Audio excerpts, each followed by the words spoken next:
office. Oh. Hey, We are live, but we're just gonna kind of chat and wait. So we're not officially starting yet. I just didn't want to lose the stream before it timed out on us. Oh, there's which Gray. it would have. Good, he is here.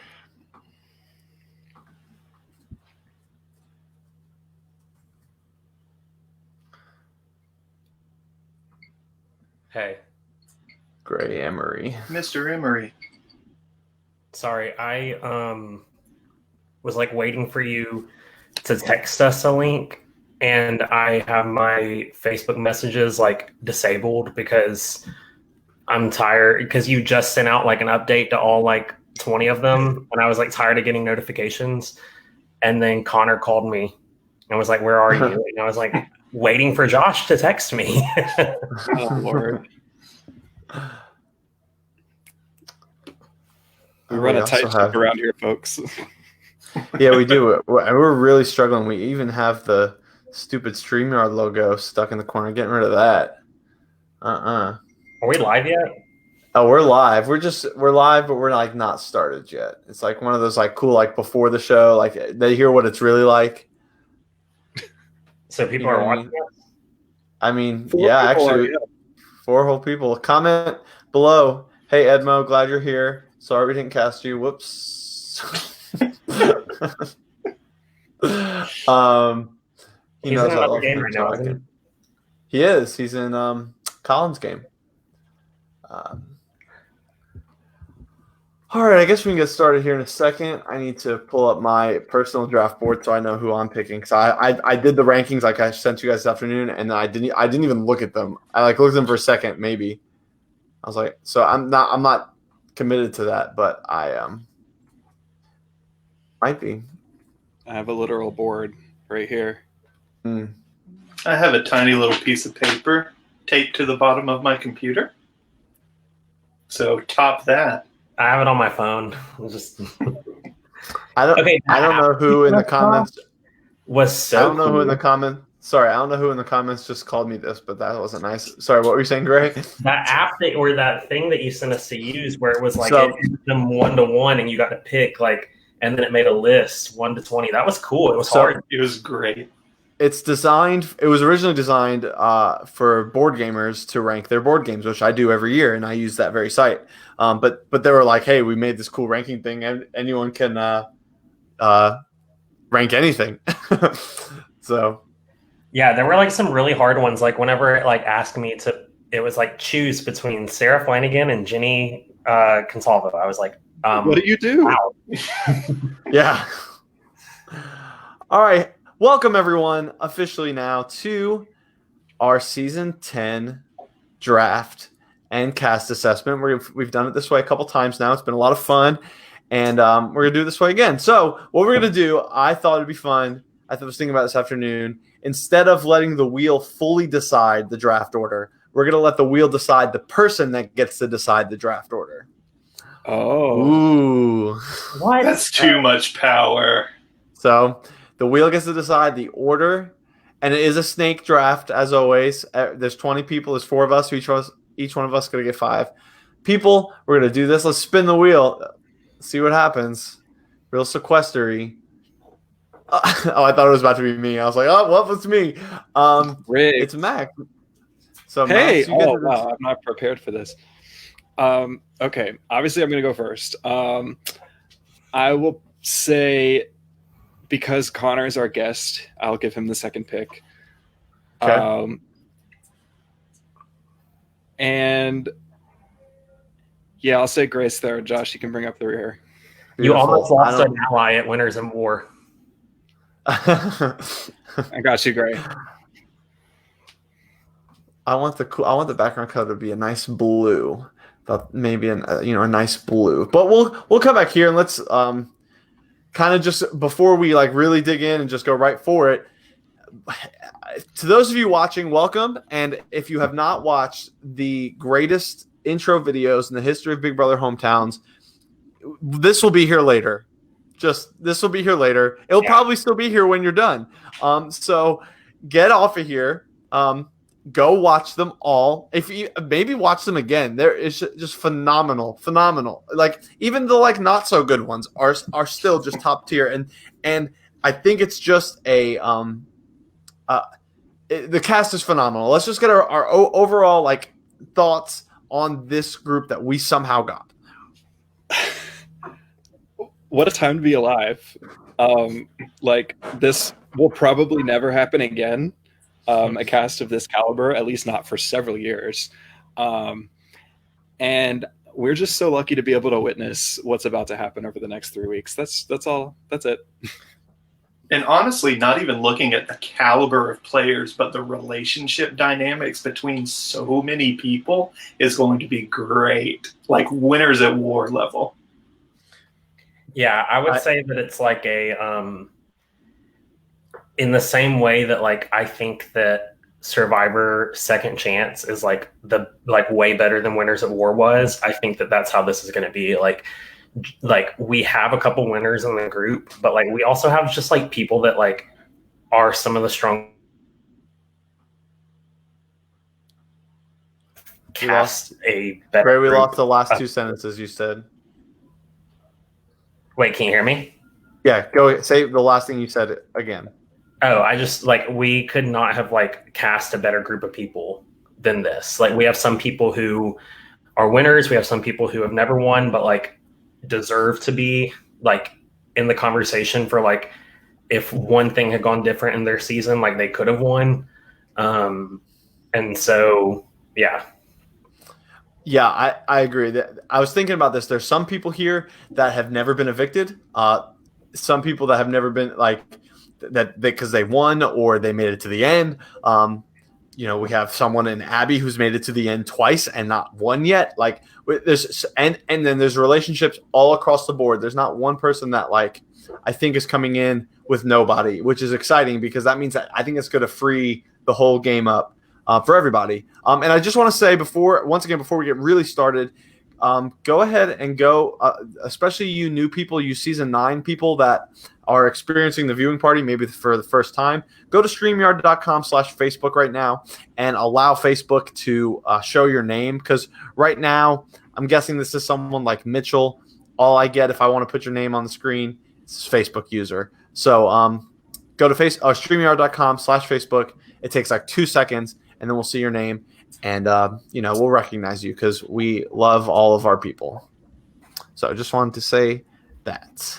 All right. Anything else before we make Max? I mean, Max, you have to know your first pick. I do. All right. I hope I don't regret it, but I have my first pick. You're picking Quinn. No, I'm not. Oh.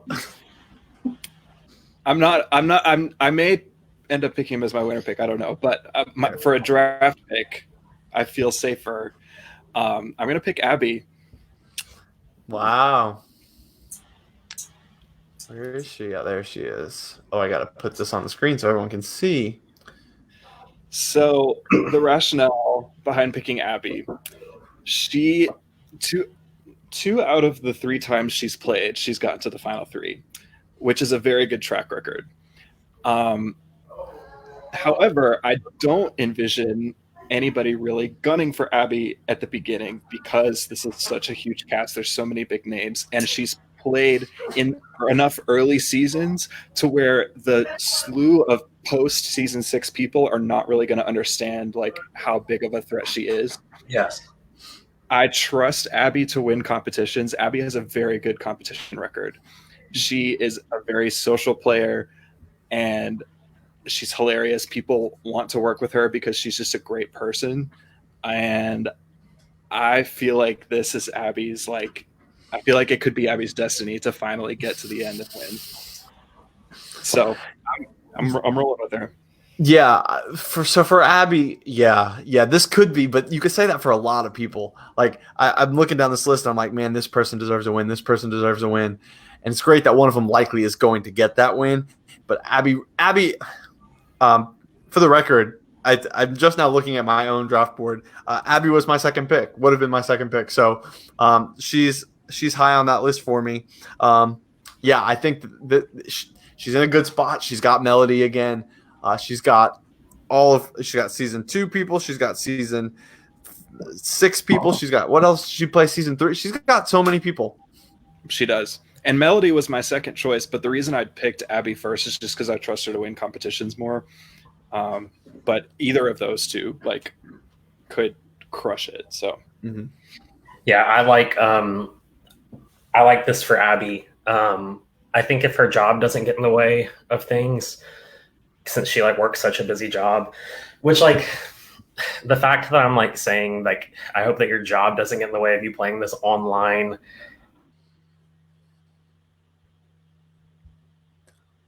Online. I think that as long as her job doesn't get in the way of things, like she's made the jury every time she's played, and she's like gone deep in the jury twice of those times. So she knows like what it takes to get through every stage of the game. Plus, I know Connor agrees with me on this. Like, I would love to see someone from season 2 win, because the more people from season 2 that keep playing and going forward, the more and more it just proves that season 2 was an all-star season before there was an all-star season. We've got a great track record so far. Might as well keep it going. Yeah, I mean, for the uninitiated that don't know the real scope of season 2, you have 2 winners right below us, Connor and Gray. Gray's in a business meeting right now. Get him out of here. Connor and Gray, both season 2, both winners. Greg Wells, season 2 winner. Abby, season 2, 2-time third placer. Marston, runner up. I mean, and that's just outside of what they did. Well, except for Connor, like outside of what they did in their original season. But then if you look at Connor, like he should have won his season 8 if he didn't make a big dum-dum. Maybe not should have, but definitely had the path. I am fine with being called a big dum-dum. You definitely had the path. You had the path there, which I would have never expected going into that game. So anyway, that's not why we're here. Yeah, I think this is a great pick. This is a great pick. So that leaves us with pick number 2, going to Connor. The board is yours. So when Max was picking and when you were talking earlier, I was thinking about how many people on my list I have written should have won, could have won, had a path to the end, like that kind of thing. And I keep wanting to pick those people. And then I keep looking at the people who actually did win. And to me, that speaks volumes over the people that could have won. So my number 1 pick is going to be Sarah Flanagan. Wow. I think she is a fantastic player. She's wonderful socially. She can win comps when she needs to. She can back off when she needs to. She is, in my eyes, possibly the best all-around player to ever win Big Brother Hometowns. Anyone want to jump in? I could say things. I have thoughts. I'm nervous picking a former winner to win again. I just don't know if the cast. Well, I don't know if Sarah's your winner pick, but drafting a former winner that high, I have both Jenny and Sarah fairly high up, but like it just makes me nervous because I don't know. Like the cast could very well go, we need to get the winners out, because Connor, when we played season 5, we were under fire the entire pre-jury, so it could happen. Yeah, I think we. But then when Connor somehow, when Connor played season 8, somehow he made it to 5th, which in my mind. Also, I think I sent y'all a message. Like my connection is like kind of like not great, but in my mind, I was like, how did Connor make it to 5th? Like knowing people knew he was a winner, and they still were like, it's like. You got to the point where if you can get past the pre-jury, people start thinking, oh, I'm going to take this former winner to the end, because if I sit at the end with a former winner, the jury is not going to vote for a former winner to win this game again. I think these people, well, Sarah, both of our winners in particular, are really well connected already going in. I think that's going to be really good. I don't think that the people that they're connected with are going to be like, yeah, we got to get them out because they've won before, at least not right off the bat. I think they're both going to be in this for a little while, I think. But like one thing that's good that we're gonna have to watch throughout the season, and it's glaring, is the season 6 people have the overwhelming numbers. That's there's 7 of them, so it's Sarah, Mitchell, Ryan, Maddie, Jason, some other people that I can't think of. Quinn and Abby. Oh, and Abby, yeah. So that's 7 people from one season. That's gonna be that if they don't band together, if they don't, I'd be surprised. But that's gonna protect Sarah, especially because all of those people really, I mean, except for Ryan, voted for Sarah to win. They love Sarah. Like, Mitchell and Maddie are gonna flock right to her. Probably so is Abby. Probably so is Ryan. Honestly, so like Sarah's gonna have a lot of protection, and she's gonna be able to get her foothold in the game. Can a winner win again? I don't know, but I think that like Sarah's a good player. It's a solid pick. Yeah, for sure. All right, Gray, it's you. I am so excited with my first pick in this draft to pick Melody. Yeah. Yep. If I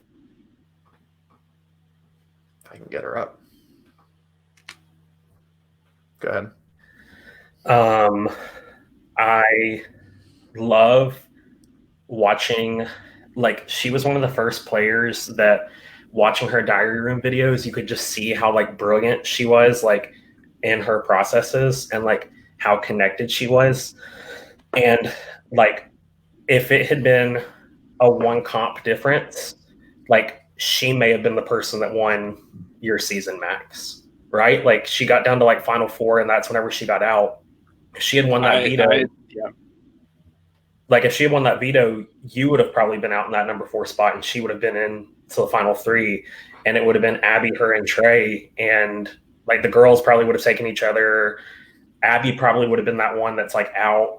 I just think Melody is like, if you hadn't won your season, Max, it would have been Melody. And she is just like so brilliant. She will probably suffer a little bit from not being as connected because there's that big season 6 crew. But I envision if they all work together, she will be folded into that pretty closely because her and Abby are like best friends. And so, yeah, she is just a joy to watch. She is so smart. And I am so excited for her to play with like a lot of these all-stars that are from like season 7, 8, and 9, because like season 7, I feel like kind of like showed like this shift in like the BBH community where it just kind of started growing more. And like these new players do not know what's about to happen to them when they step into this house with people like Jenny, Abby, and Melody. Like they have no idea what's about to happen to them. And Melody is like going to be a big part of that, I think. So, Max, what are your thoughts? You played with her. Yeah, I agree with everything Grace said. If I did not win that last veto, if I didn't win like the back half of the game, I was gone. But especially then, and Melody's eviction was the one I had the most trouble with deciding to evict Melody or Trey. And I evicted Melody because I knew that she would win if I didn't get her out. Like she was the biggest remaining threat to my game. And I don't think, like you guys from an outside perspective could see what Melody was doing, but I don't think, speaking from my perspective, I didn't realize the very, very good game that Melody was playing. Like she always had information. She was very wise with who she talked to and how she talked to them. And like, it was very under the radar. From an insider's perspective. So I am very interested to see what she does. I also think she could avoid being a target because she's not one of the bigger known names in the community, especially among the 7, 8, 9 people. And especially with Abby's protection, like I feel like that is a recipe for a very deep jury run. Connor, any thoughts? Well, for Melody, my thought was that she's extremely socially aware. She knows what people are thinking, and she knows what will happen if she says this particular thing rather than this thing. And not only that, a lot of people that have played this game are socially aware, but Melody is able to form strategy from that. And that is going to be key in her winning, because she's going to have all those connections that she can very easily make, just based on who she is as a person. I hope that we're talking about Melody for a long time in this game, but I'm gonna be the pushbacker because I had her not pretty low, but I had her like middle of the road. I had her ninth, so that's like right in the middle basically. And it's really just because she could be an early easy boot if things break one way or the other. She could easily be that if she doesn't get in quickly. So I'm nervous for her because she's a really great player, and once she gets in, I think she's gonna be fine. But the way that we have things structured early could cause trouble for her. Let's tell the viewing party what our opening twist is, because I think it's fun, but it makes me nervous. It honestly makes me. It was my idea. My ideas are often the ones that make me the most nervous. So tomorrow. Yeah, tomorrow is day 0, and they were going to be put in a house. Ooh, and I didn't tell you guys this, but we're not going to call. We're going to split them up into 2 groups, and we're going to call them bunkers. I decided that'd be just for fun. So we're going to put them in 2. I just thought it would be a fun name to call it. We're going to put them in 2 bunkers, 10 and 10, which are not the point. 10 and 10, and starting day 1 and 2, each bunker is going to play their own round of the game. So we're going to have 2 people go out right away. So there's a little less room to hide. So I feel like those smaller targets are going to be the default answers for those first 2 rounds. So people have got to get in quickly and move. It's helpful in a sense because since there's 20 people, everyone has a little bit more of a chance to get to know important people instead of just like scrambling for 19 other relationships right away. But it's a little less room to hide. It's still 10 people. But I'll be interested to see how that goes. I'm nervous for it for Melody because we likely are not putting Melody and Abby in the same starting bunker for just that very reason that, they're obviously going to be connected. So, and it's going to be tough. We haven't fully landed on our splits yet, but it's just going to be a tough first few days, which I'm excited about. These are all-stars. They need to be uncomfortable to start the game. Like, we don't want anyone super comfortable. So anyway, I'm nervous for Melody in that regard. But now it is my turn. And this is interesting. You get 2. I know. And go ahead and pick them both, and then we can talk about both of them at the same time. Well, my top 2 picks are Jenny and Bradley. Oh my god. Of course they are. I'm leaving this video by everyone. Some of you in the viewing party may not have realized this, but Bradley's also my brother. So I have my wife and my brother in this game. But I looked at I didn't do this on purpose, but they are the top 2 I have left in my draft. Or top 2 like on my list. So these are 2 people that okay. I don't even know how to. They're one's my wife, one's my brother. So they're both great players, though. They're both just really good players. They both should have won season 1. Bradley, in a lot of ways, should have won season 5. He was a good player in season 3. Like, Bradley's played 100 times. Season 7 doesn't count, like, for anybody. And so I don't even know who to start with. Like, I'll start with Jenny. Let's start with Jenny. Former winner, same situation as Sarah. Really good player.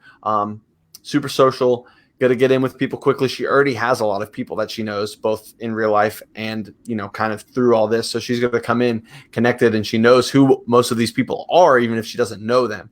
And I think for Jenny, she has to – it's going to be a delicate balance. It's almost the same balance. I can see this going similar to my BBH sequester game, where it was like, oh, Josh is that – what I came in expecting was people wanting to work with me, but instead it was people wanting to scapegoat me and saying, oh, well, Josh is a big threat. We got to keep throwing his name out to be a meat shield for us. I think it's going to be the other situation with Jenny. I think it's going to be like early on where it's like, ooh, let's work with Jenny. She's back. That's so cool. It's Josh's wife. Like, we all want to work with Jenny because she's awesome, and eventually that'll turn. I think. I could see that happening. Jenny will be very safe at the beginning because, like you said, people are going to want to work with her. It's just like, it's cool because like she's coming back all the way from season 1, married to the host. Like, it's just like the cool factor to work with her at the beginning, especially. But once people get to like the middle of the game, they're like, wait a second, Jenny's won before. Why is she still here? Right. So it very well could come back to bite her. Yeah, I could see that putting a very big target on her back, not just being a winner, but being the OG winner of hometowns.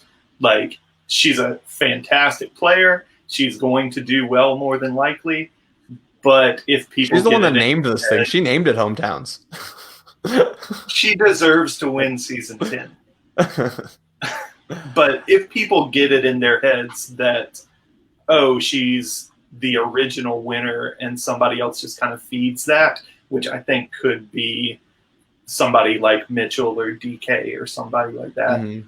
If they feed that, it could really spell doom for her quickly. Yeah, I just don't know who she can go with deep in this game that are going to keep her around if she doesn't win somewhere at Final Four. Like, because I mean, if she got there for some reason, got to Final Four, I can't imagine any combination of people where she's gonna have, or she can not win a competition and still make it forward. Maybe if Sarah's there, like and that's just because she's also won before. So, I think it's going to be. I'm very interested to see how the heck she plays this game this time because it's going to be such a different experience from her first time. So I'm nervous. I'm just nervous for like how it's going to affect me like as a person, but I think it's going to be fun. So I'm excited about that. As for Bradley, it's been like 2 years since she played, right? Yeah, so it's been a while. It's going to be interesting in the Consalvo household. And as for Bradley, Bradley is. I've said before that anytime he plays this game, he should make it far. He didn't in season 7, and that's okay. But now he's coming. He's no longer a like returning player, and I think that, like even though people like Bradley and Abby will get to Quinn, but people like Bradley and Abby, they should have the status of people like Boston Rob and Sandra did going into Winners at War, but they won't for some reason. Like people, well, that's because this is on national television and people haven't watched them, as closely as we would have watched those people on TV.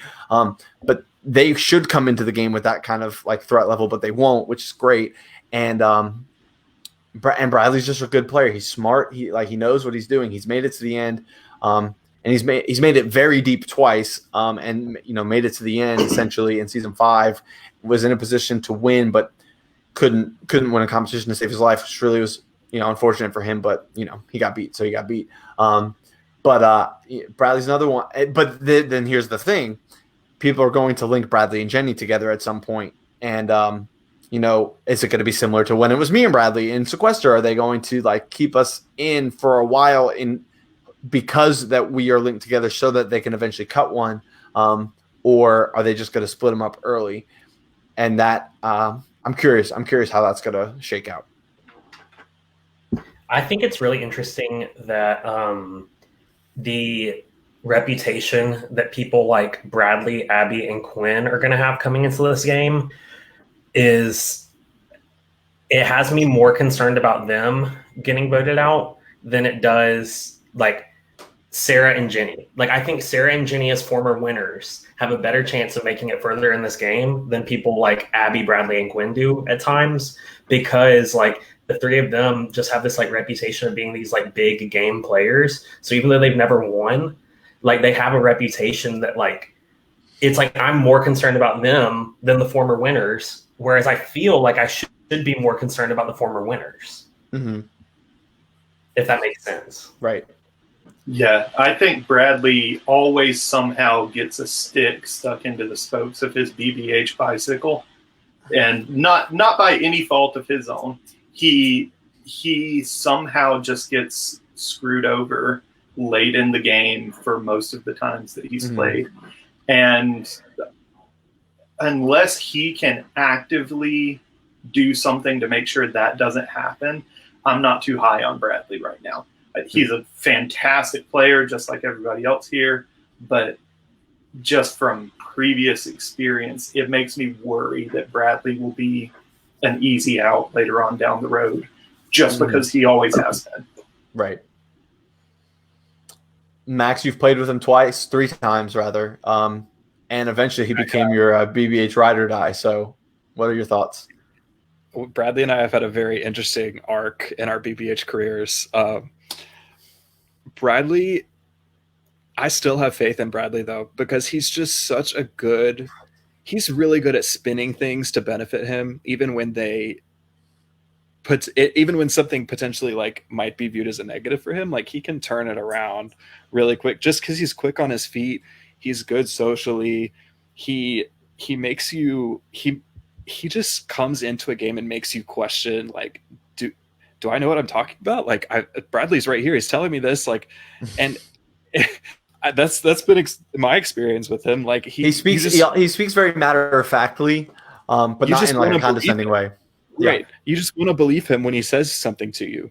And that's very valuable. Like if you're looking for trust, like if you get in with Bradley, like he won't really turn on you, because like he's had John, he's had like the Bobby and Leighton situation, the Trey situation. He like gets his army of people, and it's hard to stop. So yeah. I have faith in him. I really do. Mm-hmm. Mitchell asked a good question. He asked, will the opening twist cause two sides of the house similar to like Survivor? I really don't think so. And that's just because there's so many relationships across the board that I don't think it's going to matter. Maybe like a little bit like, oh, we started together, but like people care more about the people they care about. Yeah.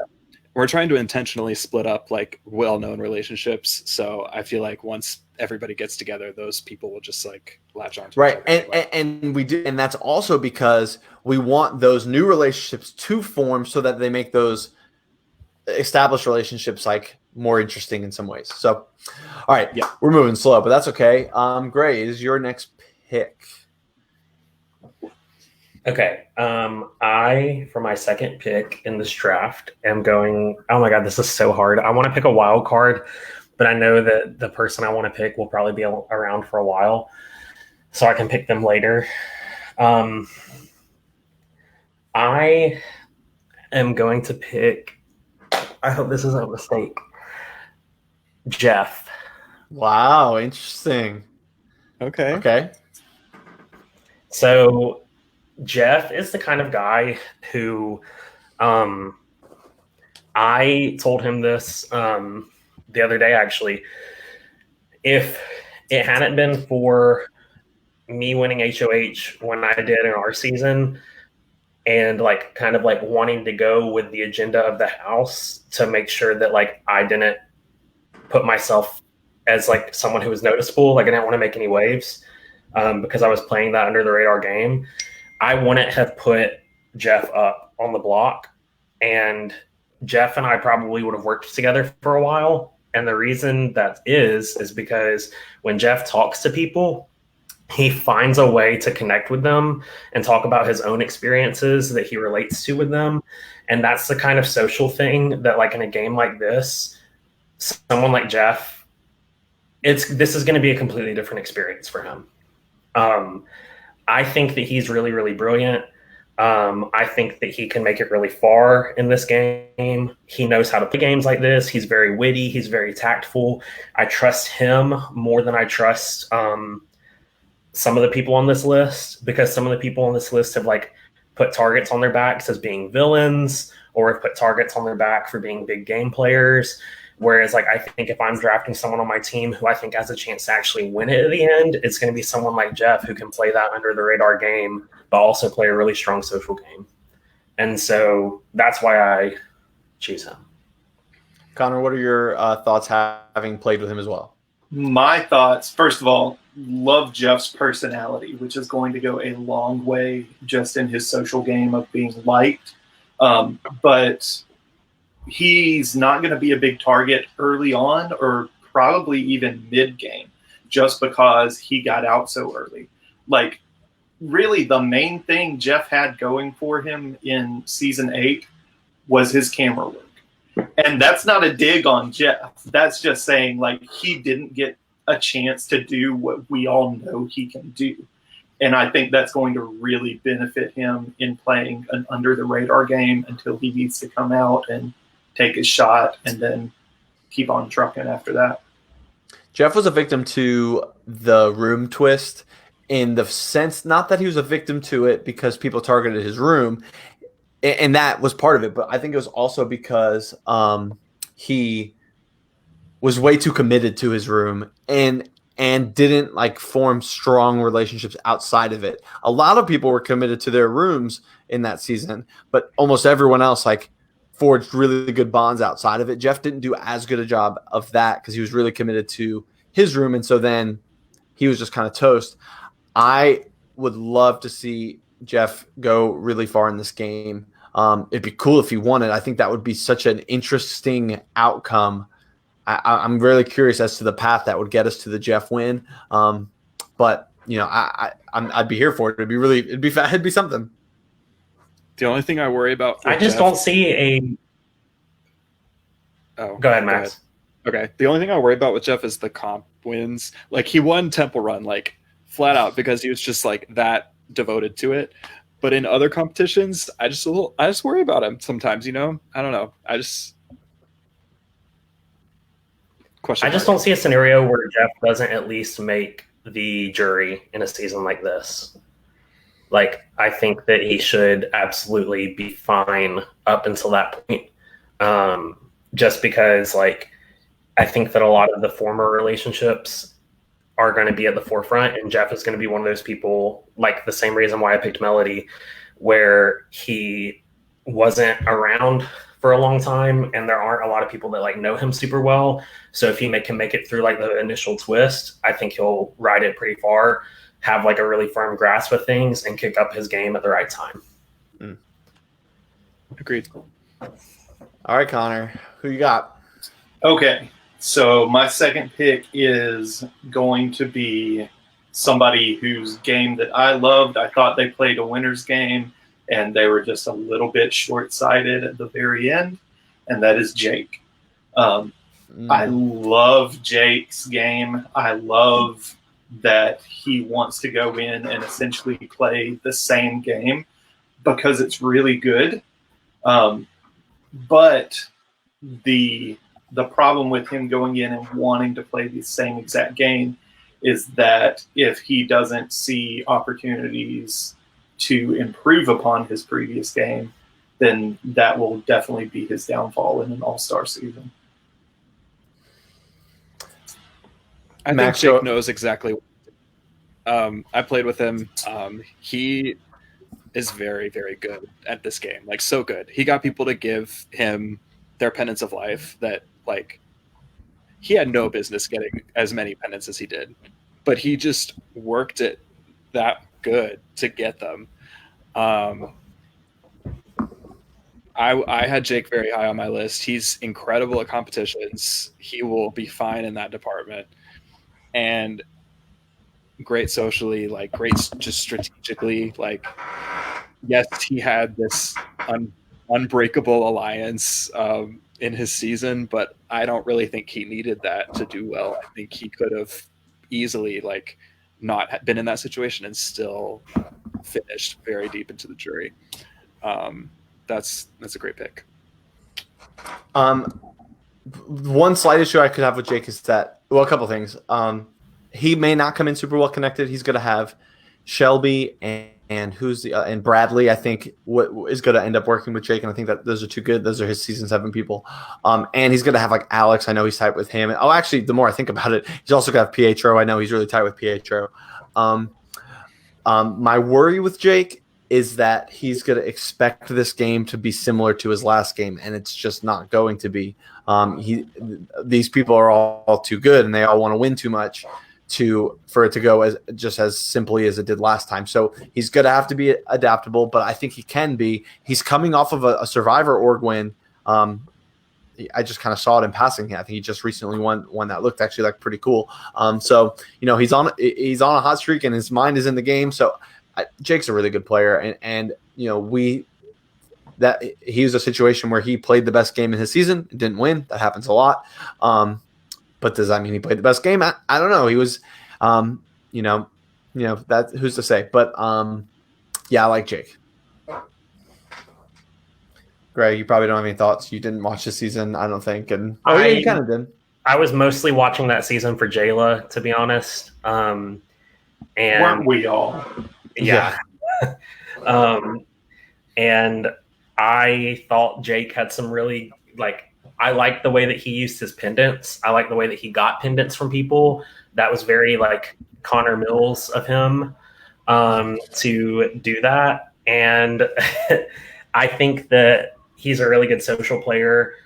He was going to be my next pick. So, in your face. Got it. All right, Max. All right. Give me the creator of the best intro video that Big Brother Hometowns has ever seen. Give me Quinn Teddy. Lynn Robertson Teddy. Let's just take some time to talk about the video. I've watched it at least 15 to 20 times. In fact, when he sent it, it was like a little off on the lip sync, and I'm like, Quinn, I'm going to fix this because this needs to be perfect. and we made sure it was perfect. Phenomenal. I can't wait for everyone in the game to play this game and then go and see it. I that's going to be another event. He perfectly captured his journey in Big Brother Hometowns in the most amazing way possible. The way that he cross-referenced other players, he said that the line where he said just to be evicted in the Trey Robb spot, I was like, I cannot believe you. And then the audacity to get Max to come in and as Aaron Burr and say that Max was the damn fool who shot him. It was just Quinn, he doesn't even have to win. He's a Big Brother Hometowns legend. He's he's up there with the names that should be recognizable. He's up there with the people in this community that if anyone is new to the community watching this, Quinn Teddy is a name you need to know forever. Yeah. The more I watched that video, the more I realized I was like, this is a history lesson. He is telling us his story in my other favorite part was when he won the battle back and had the slide puzzle that he won with on the screen. I'm just like, this is top notch. And I texted Steven yesterday right after I saw the video. I said, just so you know, you've been dethroned. You've been dethroned. And he said, and I told him it was by Quinn. And he said it doesn't count because Quinn's done this a million times. I said, this counts. It's done. It's over. And even he finally saw it and was like, I'm so impressed. My mom only passingly watches Hometowns. I'm glad that she does, but she only passingly watches Hometowns. And she called me when she saw the video and said, this is the most amazing thing I have ever seen in my entire life, and I love Quinn. And he's endeared himself. Being said, though his video is great, there is something that I would like to call the Teddy curse. And that is the fact that Max has already won. I am so scared that Quinn will never win. He is a fantastic player, but he's just got some kind of stigma that follows him wherever he goes, that nobody will let him get a foothold in this game. Yeah, and every season we say this could be the one, this could be the spot, but I'm looking at this list, and he's got a lot of people. Because he's played so many freaking times. He has all of the season 6 people. I think they're all going to want to work with him. I really do. He has his season 3, I guess, people. Yeah, people. And Abby's in both those groups, but Melody's going to want to work with him. Bradley, I think, would eventually get there with him. Who else? Alex might want to work with him. Yeah, he's a season 8 people. He's played with all of them. if he just like sits back and sits and stays out of trouble, somehow stays out of trouble, like gosh, Quinn winning this game would shut down the show. I think it would close the book. It's like we're done. We don't have to do this anymore. Like not just because Quinn finally won, but just because Quinn like finally won. It feels like the perfect way to wrap up like the first 10 seasons and to like move forward in the next like 10. Yeah. Can I talk about my draft now? Yes, please. Okay. The reason I picked Quinn is because Quinn, like you guys said, like with his intro video, I really think it is because of his intro video, because he put so much effort and time into that intro video. He's like, I've already won no matter what, like just because of that. So he is coming into this season playing the loosest he's ever going to play.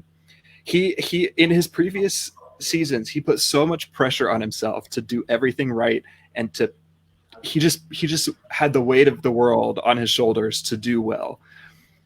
But now he's just like, whatever, we're just gonna have a good time, we're gonna see what happens. And I think that's exactly what he needs in order to do well, because the criticism of Quinn has been that he's too intense, he only talks strategy, and people are intimidated by it.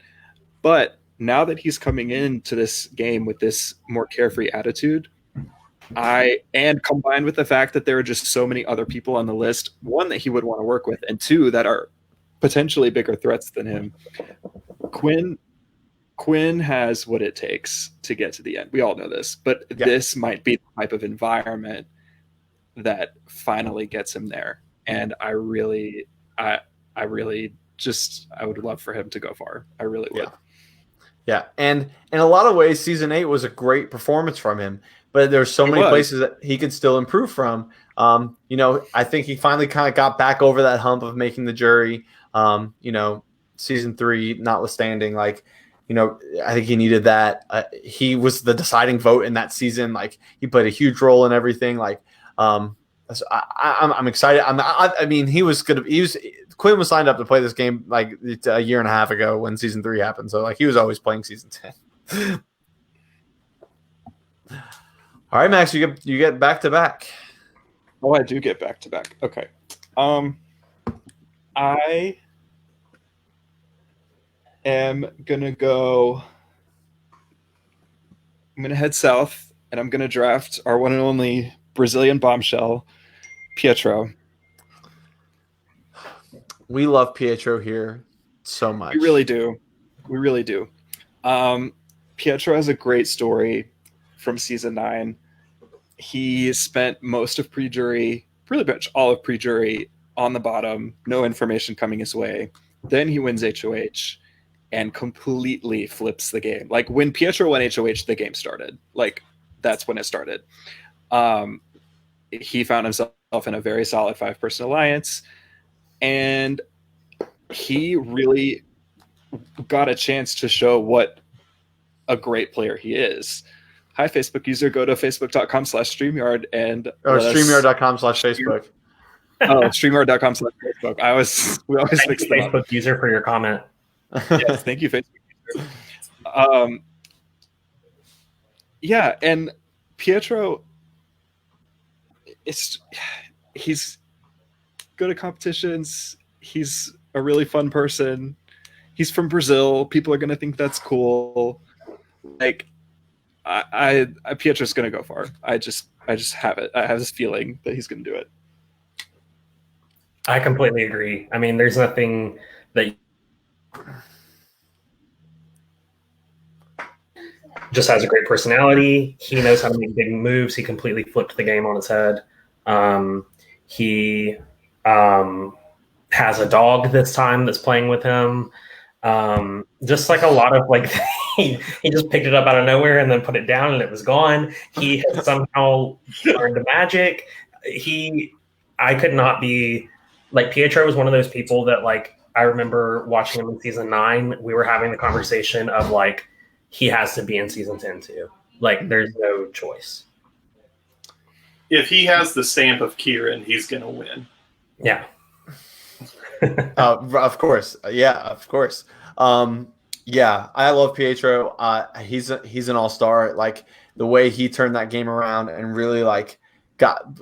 I mean, he's the reason the game went the way it did from the jury forward. Like he's really the reason. And so, I think he's maybe going to be a small fish in this pond, which could be good for him. We'll see what kind of game he can play down the stretch. He's smart. He'll learn his stuff to win comps at the end if he gets down to that point. Yeah, I love Pietro. Like he's hard to root against. He's a guy you just root for because he's just so pure. He honestly just kind of got screwed over by like the number of English heavy comps that we had. Like, Whoops, sorry about that. It's just the territory. Like Yeah. we can't have a Portuguese alternate version. So if anyone can adapt and overcome, it's Pietro. Yep, absolutely. All right, Connor. Okay, so I may be picking this person too early, but in the BBH sequester mini, I thought they were going to do terribly. I thought everyone would be after them, and they somehow made it really, really far. I'm going Alex. Yep. Alex Day is amazing to me, just in the way that he works socially. I don't know how he does what he does and people don't distrust him, or rather that they distrust him and they're like, we'll do it later. Like, I don't know. I don't have much else to say about Alex. I just love Alex. People are scared of him. That's what it is. They're afraid of him. And I felt that when we played Sequester together. I was like, because I said his name and he still hasn't let me hear the end of it. Like, but like, yeah, everyone always says like we got to get Alex out. We can't let him get a foothold in this game. That's the kind of things we said about Sequester and the things that people are gonna say about this season. And round after round, Alex is just gonna stay around. He's gonna be in the game. He's still here. How is he still doing this? Oh, he's in control. Oh, he's at the top of the heap now. Oh, he's at the final three. Oh, he chose it. Great.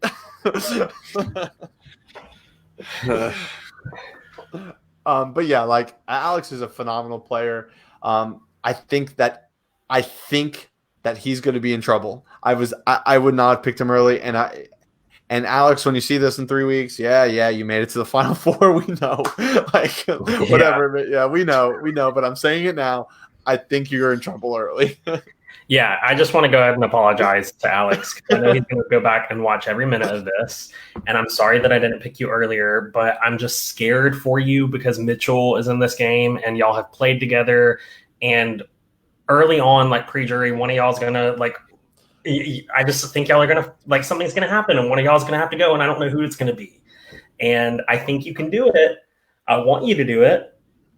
Like Alex is my ride or die. I want him to win.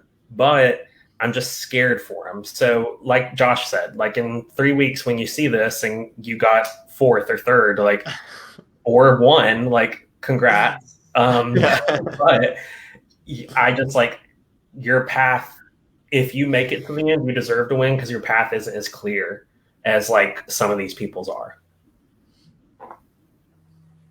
Max, yeah, I have Alex pretty low. On my board because of those reasons. I just don't see, especially like you said with Mitchell, like I don't know if there's room for both of them at the end of this game. And I just think it could end very poorly for Alex because now that his game is out there and people know, especially people in his season, we have Matt, Jeff, Kaylee, and Quinn who played with him, and they know his game now.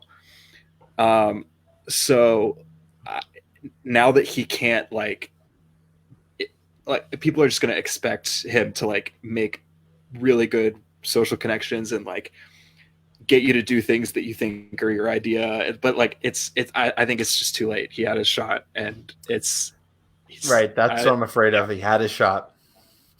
Yeah, and he lost, and that happens. That's okay, but yeah, he had a shot. That's a good point.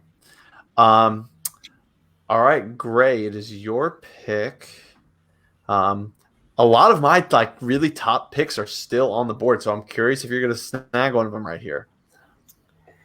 Yeah, I'm just looking at it again to make sure because I like wrote it out, but I don't know if I trust my list anymore.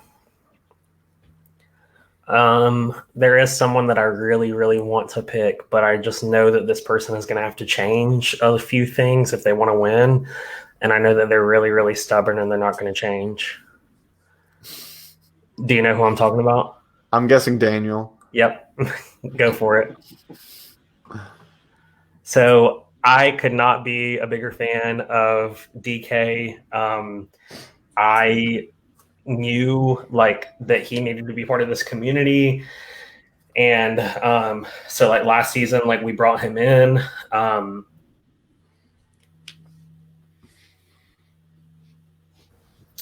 and I he's so good at games like this. He like demands and commands attention from people in a way where like he'll tell you to do something and you just want to do it because you don't want to let him down. And he he's so good at lying to people. Like my favorite scene from the Big Brother sequester mini was whenever he and Bradley were in a room together. I loved this. This is the highlight of the game. I mean, him and Mitchell were in the room together, and he was like dancing in a speedo, and he thought his ball fell out. That was hilarious. But the highlight of the Big Brother sequester mini was when Dan's just like wearing his sunglasses, and he's just like chilling in a chair with his poker face on, and Bradley's like, "Have you ever played sequester before?" And DK was like, "Not really." Like stone cold face. Like, not really. It's a yes or no question, and he said, "Not really." And then like Sarah comes into the room, and Bradley immediately like focuses his attention away. It's just like DK should have gone a lot further last season, and he didn't because he was a victim of Pietro flipping the house. He should have gone a lot further. He's the kind of person, he does not want to have surface level conversations with you. My favorite thing that he did last season, he was so funny whenever he was like, I wish people would just like tell me like what their favorite drink is to order when they go out and like what their biggest fear is and what their social security number is, like all that stuff. And the thing is, he's capable of getting people to tell him that because people want his affirmation. So I think that this time could be different for him. I think you just completely psychoanalyzed him. Yeah. Yeah, I really like that pick, and I have nothing left to say. I do. Here's my issue with Daniel's gameplay in terms of the long game. Sequester, he's great because it's so quick, but that's a whole other thing. But my issue with his long-term game is that like he cares so much about like the deep conversations that like he has a hard time with small talk, and on the same coin, he like. I don't want to oversimplify by saying he takes things too personally, but he highly lets how he feels about situations influence maybe like better strategy judgment. And that's a wild card kind of player to have in the game if people knew that about him. I don't think they will. And he's a good listener. He's a good communicator and all those things. And that makes him a really good player. I just think he's got to like stay a little more level-headed in his decision making. He's not like an outburst drama kind of guy, but like he does, and he'd admit this, that his like emotion will take charge over his like strategic side. And Gray, you said it at the beginning, like I just don't know if he's going to change his game. Like he is who he is, and he's going to play the way he's going to play. Yep. And like you said, in Sequester, that works super well. But in a game where you have to sometimes put up with the small talk. Like that's how a lot of people get it. Like I'm like Daniel. I kind of prefer like just like skip all the small talk and just like tell me about your deepest innermost being. But I just don't know I don't know Daniel will like be able to pivot from that and adjust to how other people play. Like Daniel's the type of player that is going to play the way he's going to play, and if you don't like it, like sorry, like he's not going to like adjust himself to fit the environment he's in. If that makes sense. Yeah, it does. So I'm not kidding. My number 4, 5, 6, and 7 are still all on the board. Really? Yeah. Wow. So I'm shocked. I mean, Almost my top 10 pretty much are all gone. yeah, I have 4, 5, 6, and 7 still on the board. So I'm trying to decide if I'm going to go straight down the line in that and take these two. I think I am. I think I have actually a better shot with these two than my third. So my first pick is Maddie. I'm surprised she's still on the board. She is. She's going to be good this time. Like she was good last time. It just kind of got like the rug pulled out from under her. But Maddie is. She's like even said it. She's like, I'm ready this time. I know what to expect. I know like how this game works. I know what I'm coming into. I'm not walking in blind. I understand this game better, and she's going to be great. Like I'm pretty sure she like works from home, so like she has the time to put in terms of just like being available and things like that. And she's smart, and she's doesn't have Parker in the game. That's huge for her. Parker would just weigh her down. She's free to fly on her own. She's gonna have people. She's gonna have all her season 6 people. She's gonna have Jenny because they're friends in real life. They went to college together. And they just like, yeah, I think Maddie's in a really great position to do well in this game. The only fear I have about Maddie, because she was going to be my next pick. She was actually going to be my pick in the DK spot, but I went with DK because like she's higher on my list whenever I said something about changing my order. I just worry about her. Like I'm really, really high on Maddie as a player. She has this like influence that she just like exuberates. Like we saw it when we played the Sequester Beach Party. Like everyone in the Sequester world was like ready to like bow to her and like to answer to anything that she said just because she's cool. She is just like very, very chill. She is one of the coolest people you'll ever met. I don't even know her like well at all. And I just think that she's one of the coolest people I've ever met. I'm just worried that she can get to the final 2, but that she won't have moves on her resume to like fight for, if that makes sense. Like I think that like and she'll have like that she'll have like a big social aspect, but I just don't know if she'll have any like controlling moves to advocate. I don't know. Yeah, I can see that. Others? Maddie's an interesting one. She really is, because like in season 6, you started to see the light bulb go off like right as we were approaching jury, and then I think it was like Quinn who got her out. And we just didn't get a chance to see what she would have done like as she like started to figure it out. So now that she has learned from that and has honestly, I think her Sequester experience will help her too. She could do really well. I don't know. I'm just a little bit worried because like if she doesn't have an HOH, I think I've figured out while I was talking. I think the reason Maddie was able to have as much influence as she had was because she was HOH. And if she doesn't win those HOHs, yeah, she won twice pre-jury, which was huge. So it kind of forced her into that position. But if she's not HOH, I don't know how much influence she's going to be able to create just by like her own willpower. Like she could prove this wrong. Obviously, I want her to prove me wrong, but I'm just a little bit worried. Mm-hmm. Yeah, I agree with what everybody has said. All right, my next pick. I picked Maddie, so now I'm gonna pick Matt. He was like one of my first picks last time, and he kind of flopped, and that's okay. That was not necessarily. It just kind of things didn't.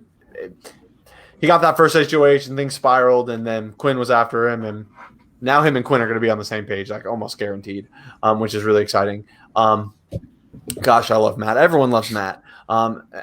Matt, the player, is a good player. I don't know if he's a great player, but he's a good player, and I think that he could enter this game in a really good spot. And I think Matt can go really far this time. He's gonna have a season 8 people. He's gonna have Daniel.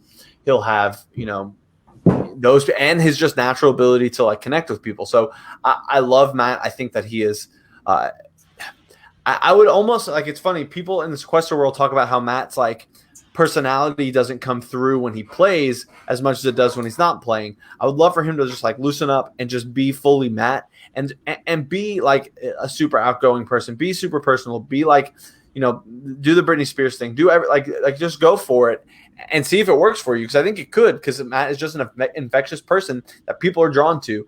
And I would love to see a Matt win. That would be really fun. But I would love to see him have an influence like deep in the game, like that, post jury run.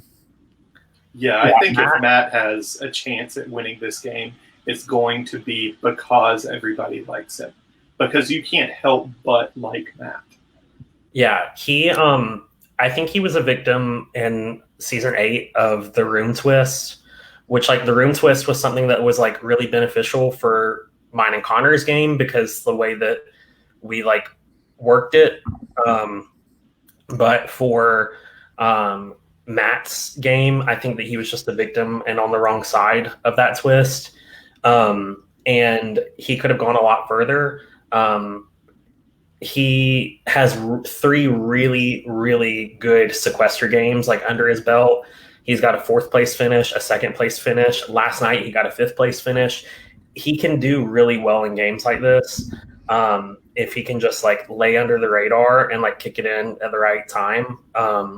And his like, if he can kick up his social gameplay and like just be himself, like everyone's going to be in love with him because like that's what he does. Like Matt DC is the kind of guy that like everyone loves. The fact that Matt and Quinn are going to be on the same page to start out is going to help him a lot because that means he's going to be included in the same conversations that Quinn is in, and Quinn is going to be in a lot of conversations just because Quinn is connected to half the house. So I think Quinn is Matt's like entry ramp into the game, if you will. I think like Matt will connect with people socially for sure, like on his own, but strategy wise, I think Quinn is the key to like unlocking that for him. Mm-hmm. Yeah, couldn't agree more. All right, we have how many left? 3, 4, 5, 6, 7 people left. And really, I still think there's a lot of potential on this board. It's just that good of a cast. Okay, so for my 4th pick, there is someone that I want to pick, and then there's someone that I need to pick. And as much as I want to pick someone, I'm going to leave them. I'm afraid Connor might grab them from me, but we'll see. The person that I need to pick is Rachel. Yep. So that's Rachel's going to be my next one. Rachel has a really great personality. Rachel is a student of the game. Obviously, she has watched like so many seasons of Big Brother. After she played this game last time, she came to the diary room and told like me, Max, and Josh on like finale night, she was like, you guys have been like inspired me with playing this. Like next time there's like open casting for Big Brother, like I want to apply to like actually play the real show.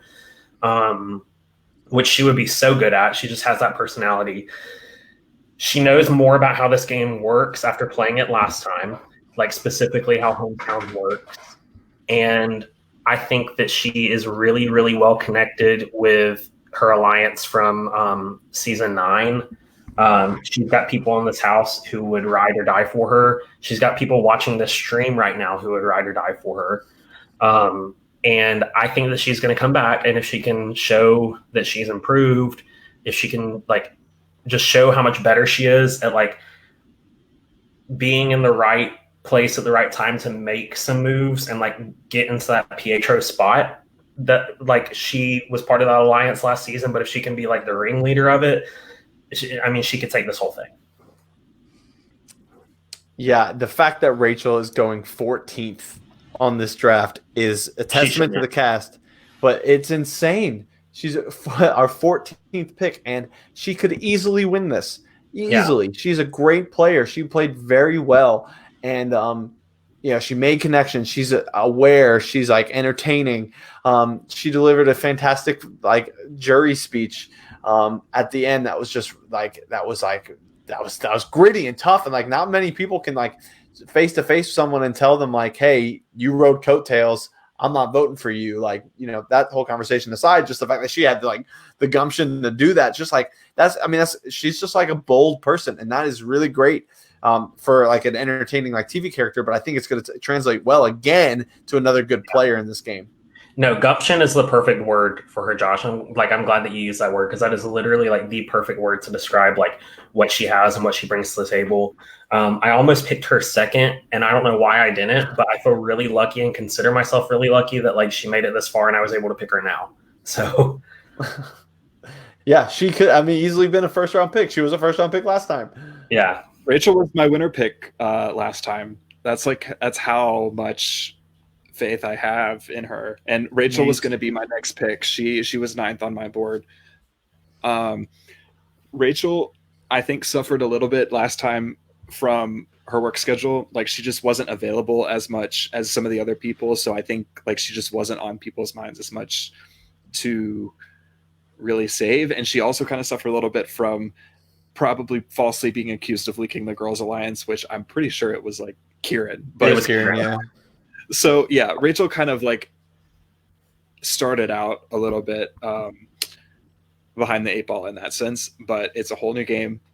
Rachel has seen every episode of Big Brother. Like, I don't know how many people in the cast can say that. And Connor can't even say it anymore. Yeah, I stopped watching season 20. 21. 21, sorry. So Rachel's a great pick. Rachel and Pietro is going to be the relationship to watch because they are very tight. And if they get something going, look out. Yep. All right, Connor. Yeah. Oh, sorry. So, what were you going to say something about Rachel? I'm sorry.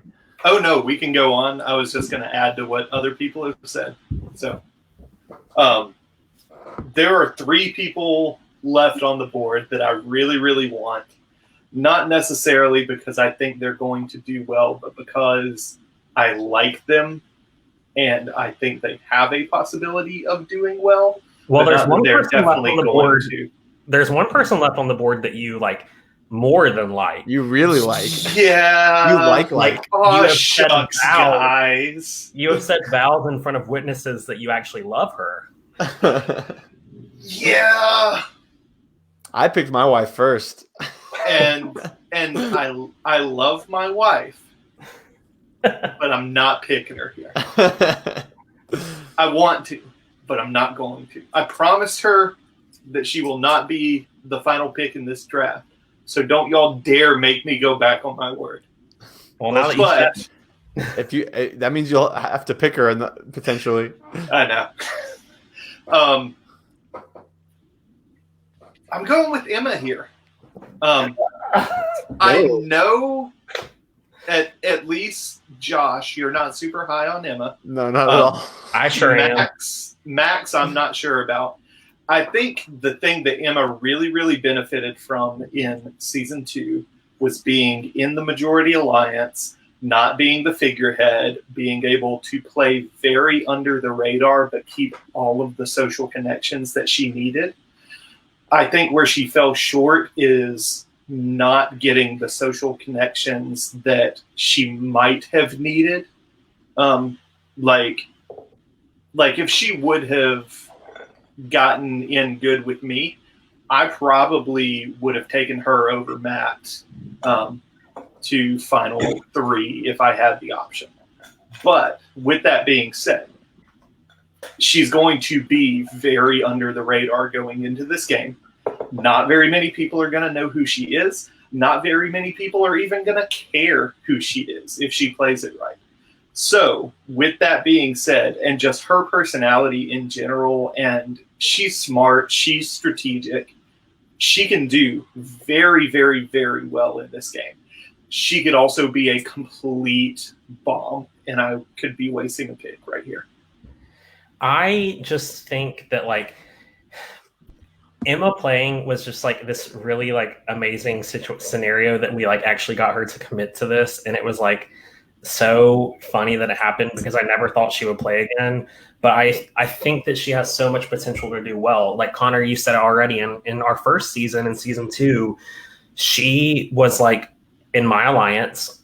Emma's like one of my best friends in real life, and so she, like, obviously we aligned together, and like I guess I was like the figurehead of that group. Like I was the one who was like kind of like telling everyone what we should do, and that came back to bite me. I went out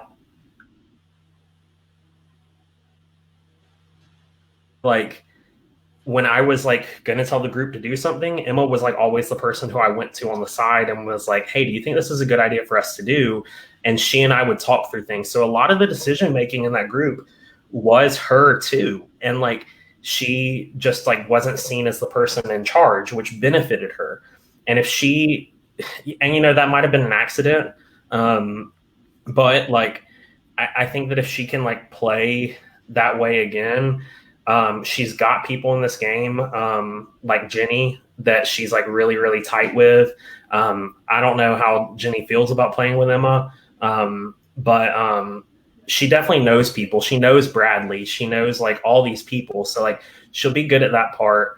She just got to change her game. And she said that she wants to play like a villain, and that's worked for people in the past. Greg Wells came back after season 2, someone I never thought could win. I literally put my own cash dollars on the table, like made a bet, signed him up for that game, not thinking he could win. He came back and played more like a villain, and he won.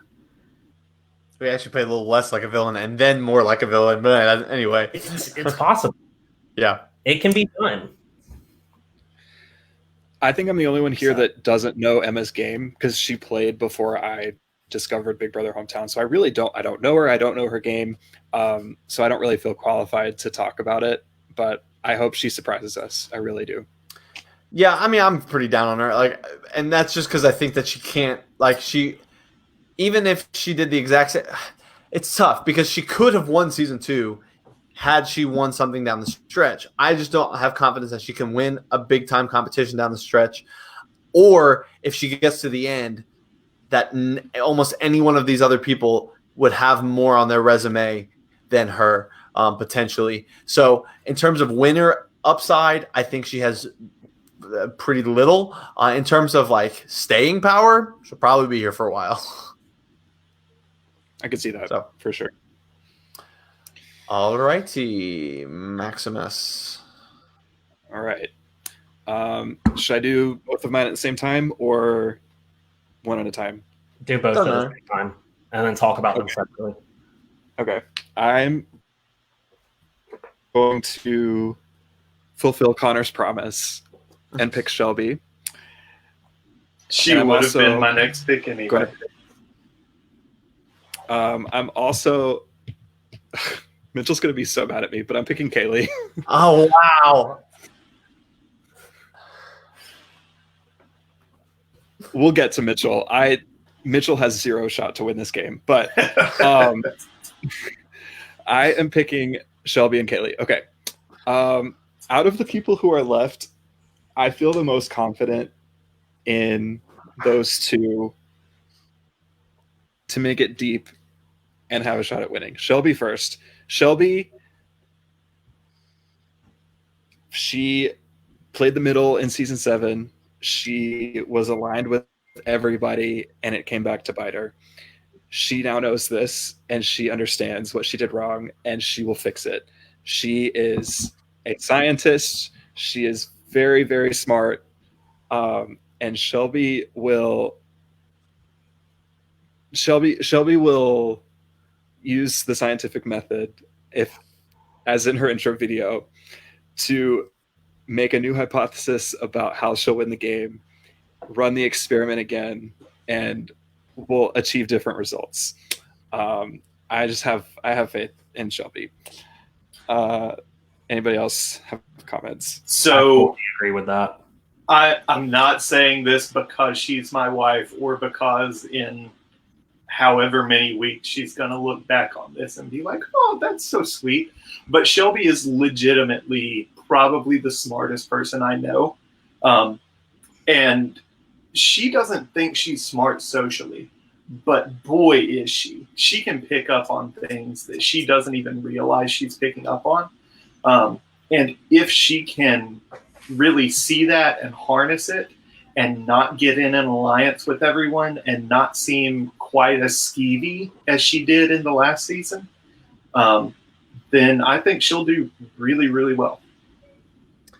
Yeah, I think she like overcommitted to trying to be a floater, and was just aligned with everyone. And we like we talked about it the whole pre-jury. Anytime we talked about anything in that game, it all revolved around Shelby, which is I mean that's just because that's how she. Now the people in the game wouldn't have realized that because they all thought that they were just aligned with her like any other person, but she was just like with everybody all the time. I don't think she's gonna commit so hard to that this time. And this game's probably going to be a lot more fluid than that one, which is nice for her. That game was not fluid. She was the only fluid part about it. But even then, it was still not. And so so I hope she doesn't come in and think, oh, I can't align with everybody.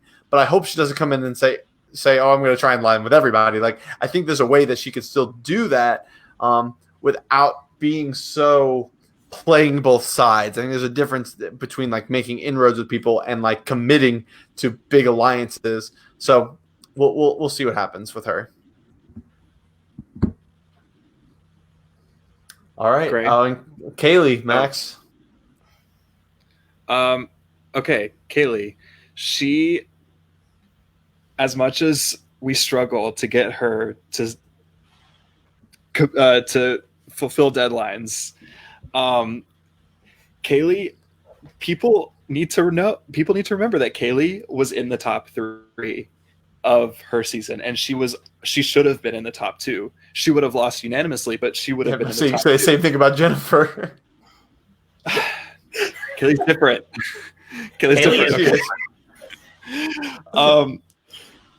Kaylee's very loyal in the way that she plays, and she proved it with her HOH. If she had done something different on that double eviction HOH, I think that she could have won. But like at the same time, she's someone who like she proved her loyalty then, and like she like I just think that like she is the kind of person who like you want to prove yourself to her early enough so that you can have her with you, because I mean Connor did that. They were together the whole game. She's a good ally to have. One that, you know, like, unlike me, like in that game, I picked Alex as my ally. Like Connor picked Kaylee as his like duo. I picked Alex, and like it damn near cost me the game.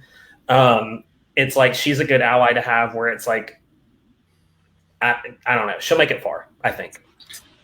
Kaylee is extremely loyal, and that could be a fault for her. But I don't think it will be. I think what we saw at the end of season 8 was Kaylee really picking up on how this game works and how she can do better in the game. Unfortunately, at that point, she just wasn't in a spot where she could act on it. Knowing what she knows now and being able to get in a spot early on in this game, I honestly considered picking Kaylee as my winner pick. I know not everybody would do that, but I love me some Kaylee. Yeah, I agree with a lot of these things. I think she could be in trouble early in this opening twist. Her and Melody, the two people that I'm nervous about going into this opening twist. Like I said, I don't even know what sides they're going to be on the start, so they could be on the same. We could end up having that happen, but like, she could be someone that gets picked off early or gets sniped in a double eviction unless she just plays a little bit more aggressively. If she's got to overcome her own like personality of just being like a chill person, which is great. Like that's who she is, but she's got to be able to be a little more aggressive so that she doesn't get like because she didn't play all that differently than Carson did in season 8, and Carson was knocked off in the double eviction, and so I think that she's got to be able to overcome that, so she's not in that conversation of those kind of people. But that's going to be tough for her. I think Kaylee realized when she won HOH on her season how much of a floating game that she had played, and especially near the end of that season, she put it together like that. She played a game to get to the end, but not to win. So she is aware, and I think now that she has that season under her belt, she will because she's a very competitive person. Like she really is. So I feel like she will change the way that she plays, and I feel like she will be like, all right, when in season 8, like what did I do then versus what do I need to do now? And I think she'll fix a lot of the problems with her game for sure. All right, Connor, your pick. Okay. Y'all know I love a good villain. I love a good villain. But I'm not picking Mitchell here. I think he will shoot himself in the foot. I am going to go to the great state of Texas and pick our resident cowboy, Mr. Ryan Marston. I love Ryan Marston. I have not talked to him much, if at all, since season 2. But I loved him so much in that game, and watching him in other games, it has been fantastic to see his evolution as a player, to know that he has the ability to do well if he just really focuses on what he's trying to do and executes it. He's going to come in with people. He's in that season 6 crew, and I think he's going to take advantage of that. I think that's going to be good for him. He has like he was just like completely obliterated in the final 2. And it spoke to how good Sarah's game was and how not great Ryan's game was. But I just will always remember, and I fought to get Ryan on this cast, and it just kind of luckily happened. That at the end, and that's that in the finale night of the next day, I got a text from Ryan that was just like, I get it. I've seen it. I get it. I know what I need to do. And whether that's true or not, a lot of people say stuff like that. But I'm curious if he is really here to get the dub, like he says, if he's here to actually get this win. And he was my winner pick in season 2. Way back in the day, he was terrible then. He did not do well. And he went home pre-jury in season 6 before battling back. So he's got to do. He can't get voted out. He can't. But I think he's in a position with some people. I don't know if he can win, but I would love to see a more aggressive Ryan and a smarter Ryan this time. Shout out to Steven. My thing with Ryan is just well, why didn't he learn that lesson after season 2? He came and played season 6 and he did nothing. He was riding the coattails of Abby and Quinn the whole time. And which he could do again this time. Yeah. Yes, he could do that again, and he had nothing to show for it at the end. I'll push back on that just quickly.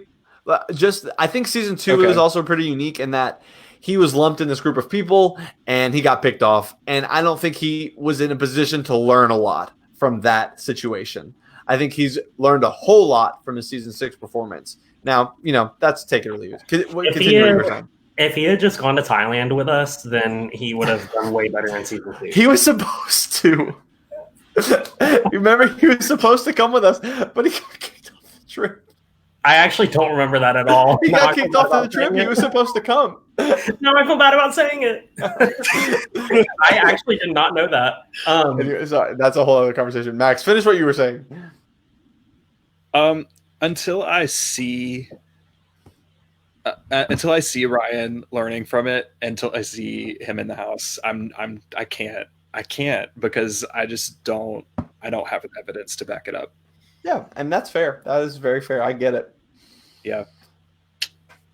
Alrighty. All right. So Gray, you essentially get to pick your pick and you get to pick mine. I know. Well, just what are you gonna do?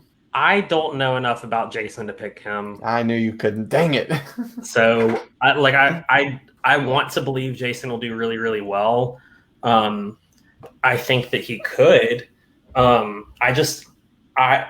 I didn't watch a lot of season 6, so I just don't feel like I can pick him. So that means that I'm picking Mitchell. Here's the thing about Mitchell. He is he's up there with Connor. It's he's fighting with Connor to try to be the biggest BBH villain of all time. And it's I told Connor the other day, in the viewing party, I was like, the unholy trinity of villains is Connor, Greg, and Mitchell. And 2 of those are winners. So a villain can win. Mitchell could be another winner. I just think that his performance in the Sequester Beach Party game was too good. Like, and people that are going to play this game saw that, and they might remember that and hold it against him. And he I'm worried about, like I said before, I'm worried about him with Alex.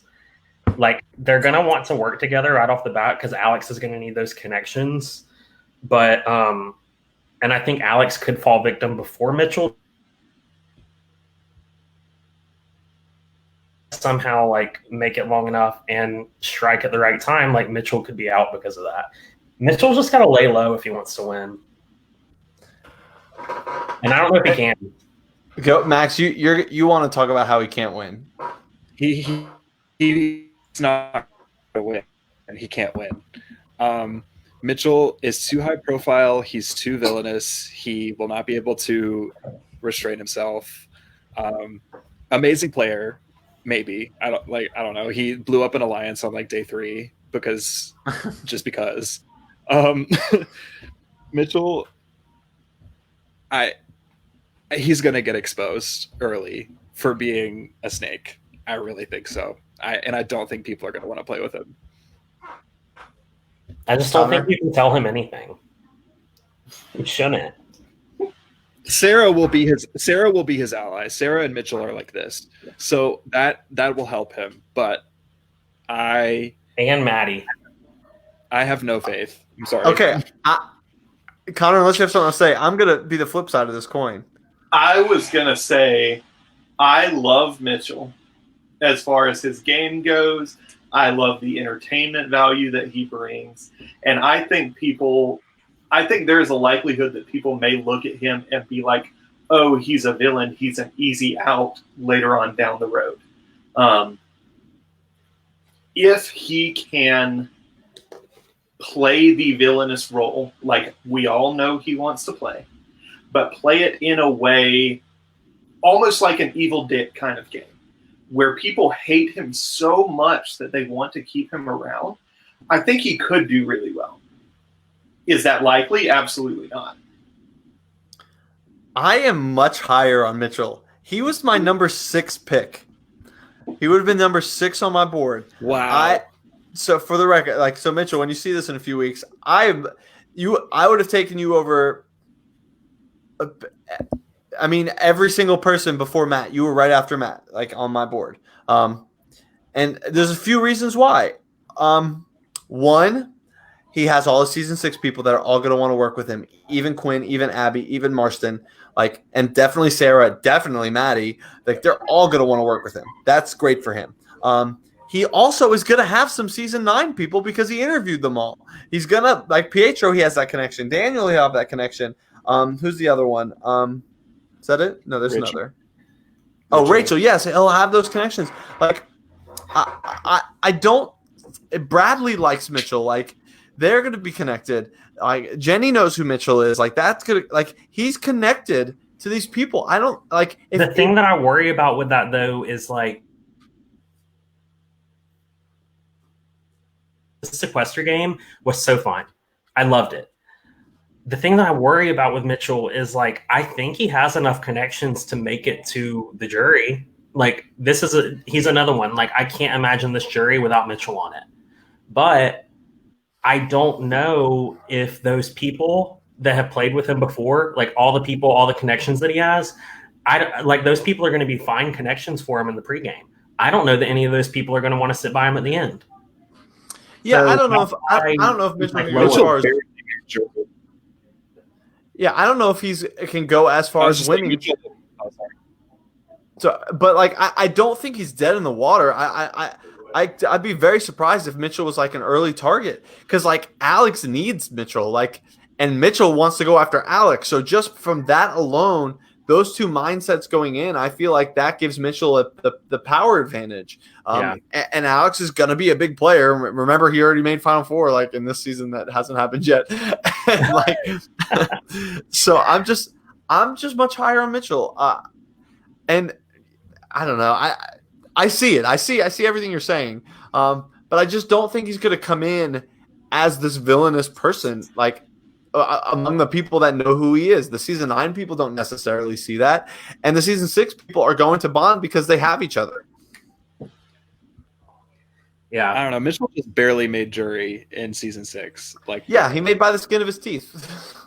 I really think that like the people that know him best and know what kind of game he's going to play, they're going to keep him around early, but I don't think that they're going to let him get further than like 5th place. It's going to be just like Connor was in season 8. So, all right, let's move on to Jason so we can wrap this up. Because Max and I, Gray's going to leave, but Max and I have more like work to do before the night's out to get ready for tomorrow.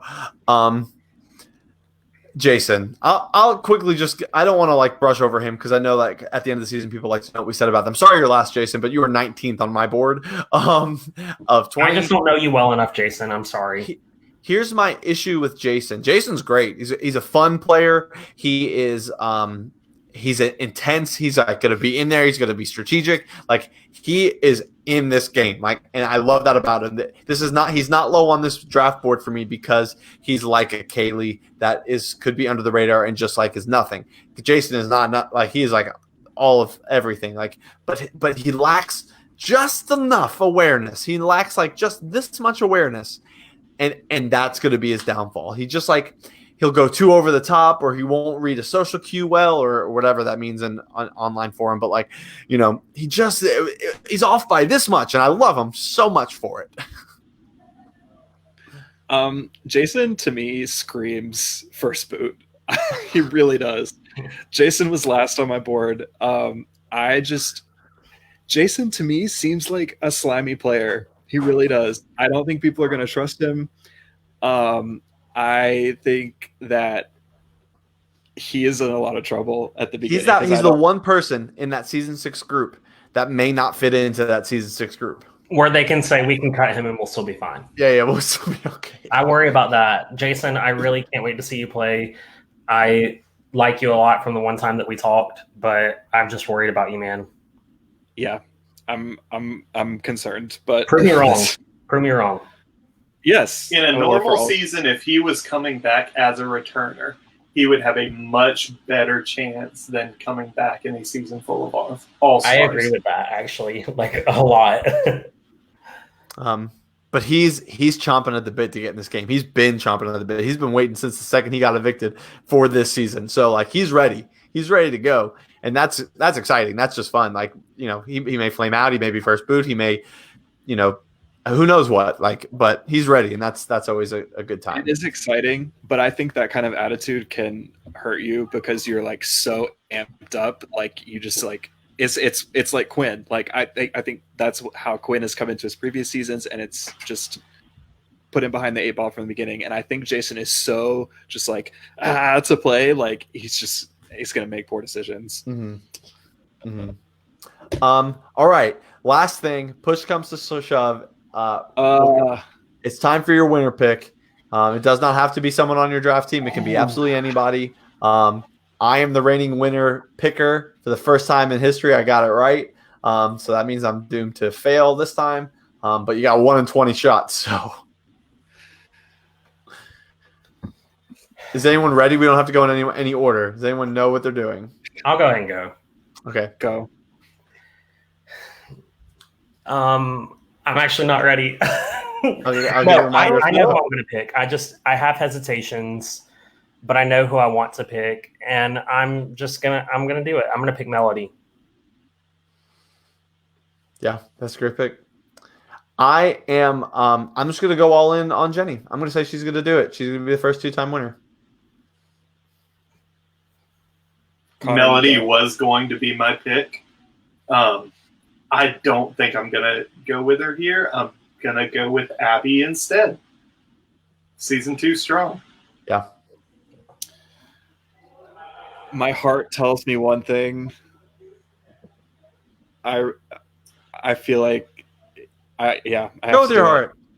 Quinn. He's picking Emma. No, he's picking Quinn, yeah. I'm kidding.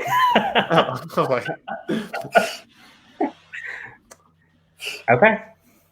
There it is. So Max has picked Quinn. I picked Jenny, Gray, Melody, and Connor, Abby. I mean, those any of those win, and it was a great season. So, and I also just want to like point out to the viewing party that like this cast, it is literally the best cast ever. The reason we had to go with 20 is because there were so many people we wanted, and the fact that we got this group of girls is astounding. I will be upset if a girl doesn't win this season, just because every single one of these girls I think has the potential to win. Even Emma.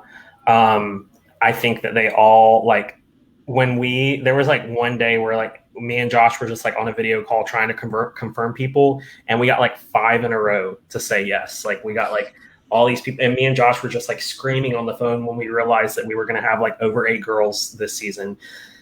Like a lot of these people, even the guys too, a lot of these people have played like earlier seasons, like before there was even a viewing party. Like these are truly some of the best people that have ever played this game. Yep. Like this is a better season than if we were to do a winners at war at 12 people, then like I still think that this season might be better than that. Like it's so good. Yeah, I'm just like staring at it and like the weird world where this group of people comes together to play a game and one of them gets to win it. Someone's got to be one. I mean, technically we're going to have 2 first boots. It's going to hurt every time we lose somebody. Yeah. Just about. It's going to hurt every time. There's going to be no easy. It's going to be I think it's going to be a difficult game to host from an emotional perspective because there are so many people that I love. And I think that's going to be hard, but it's going to make for good entertainment. So if you are in this season, I meant to say this at the top, and I wish I had when we had more viewers, but I'll post this tomorrow. We've kind of tossed an idea around. We haven't really fleshed it out yet, but it's not that complicated, so we're going to do it. We're going to have an additional resource to the viewing party, and the viewing party is going to work just the same as always. We're going to have the episodes. I'm probably going to dump all the confessionals like I have, but I'm going to also have signups tomorrow for a Facebook Messenger group that can be anyone that wants to just like be in a conversation about the game, and you'll get updates from us of what's going on. So it's almost like having a live feed in a sense where you can kind of get more up to speed things of what happens from us like throughout the day, and then, catch the episodes and catch the confessionals later on when those get edited and posted. So we want you to be able to consume as much of this next 3 weeks as possible because I think it's going to be a lot of fun. We want you guys to discuss the season, and I think that's going to give us a more opportunity to have good conversation about things going on in the season. We already have our first sign up. Edward Morris is there for his boys. Oh, they're all in. They all want to be a part of this. So Ed's been watching the whole time.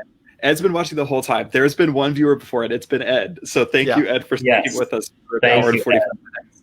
I am so excited for this season. I hope that there are people that are new to this community watching right now, or that will come back and watch this. Maybe if you stick through this for an hour and 41 minutes. And I hope that you are so happy that you're here because you're going to start watching with like one of the best seasons ever. And then you'll want to sign up to play season 11, and you should. Yeah, also all things have been like snowballing in the last few months to this season. We've been talking about it for a very, very long time, and it's finally here. And we've pulled off the cast of our dreams that we really hoped for. Minus Jayla, we really wanted to have Jayla, but that's okay. We're not gonna be sour about it. I think things like that happen for a reason, and over the course of doing this, there's always someone that kind of slips in that last minute or something changes, and it always turns out for really great results. See Rachel last season, literally got on the cast hours before the game started, essentially. And Sam, season 7 winner, added the day of the cast. The day of day 0 was added. So we'll. I'm excited. So I don't want to belabor it anymore. I've got Max and I, and maybe Gray, if he hangs around, have stuff to do to get us ready for this. Tomorrow we'll have signups officially for the Facebook Messenger group. Thank you to these 3 winners that are joined us for this. Gray and Max will be by my side for the whole ride. Connor will be too, probably. Let's be real. And it's going to be a good time. So for Max, for Gray, for Connor, I'm Josh, and we will see you tomorrow, day 0. I'm sure we have a lot of fun for you. See ya.